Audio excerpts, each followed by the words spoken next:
هلا بنات، شلونكم؟ شخباركم؟ بنات طبعا اغلبكم يقولوا لي احنا ما نعرف شلون ناخذ لك القياسات. القياسات اول شي لازم يكون عندك هذا الشريط. بنات هذا الشريط اذا ما عندكم تقدرون تحصلوه بالحاجة 500، يبيعون من عنده ما ادري ب500 ما ادري ب1000. انا اشتريه من محل اللوازم بس هو متواجد، انا دائما اشوفه بالحاجات.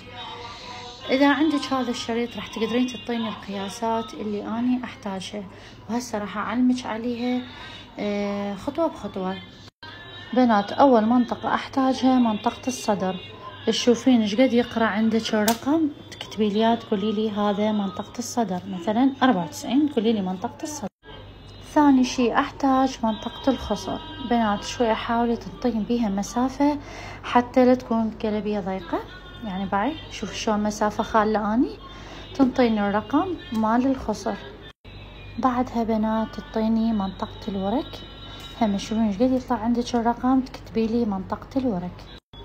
بعدها بنات تعطيني الطول ما احتاج من الراس، لا تنطيني طولك بالكامل، انطيني الطول من الكتف زين لحد نهاية القدم. شوفي انت اللي وين حابة طول القلبية تعطيني اياها. اذا حابتها 90 شوفي الشريط اللي وين يوصل لحد منطقة 90 انطيني اياها. حابتها طويلة تدق بالقاع اعطيني اياها همين القياس، شوفي ايش قد يطلع لك الرقم همين كتبي لي اياه.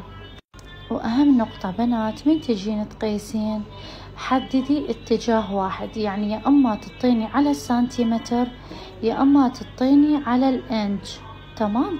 لا تعطيني منطقة بالسنتيمتر ومنطقة بالانج، راح تصير خربطة عندي وراح ارجع اسألك وراح ترجعين تعيدين وراح تصير شوية دوخة. تمام؟ يا اما بالانج يا اما بالسنتيمتر. تمام بنات؟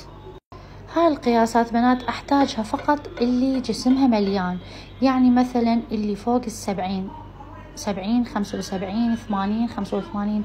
هاي القياسات انا احتاجها بهذا الشريط لان ما اقدر اشتغلها بدون هذا. اما البنات اللي 65 60 50 55 ذني الناعمات يعني فقط تعطيني وزن وطول وراح افصل لها القلبية بدون هاي الدوخة كلها. تمام بنات؟ يعني ما احتاج قياسات، فقط تطب لي تعطيني وزنها وطولها. اما اللي فوق 70 لا، لازم تعطيني القياسات بهاي الطريقة.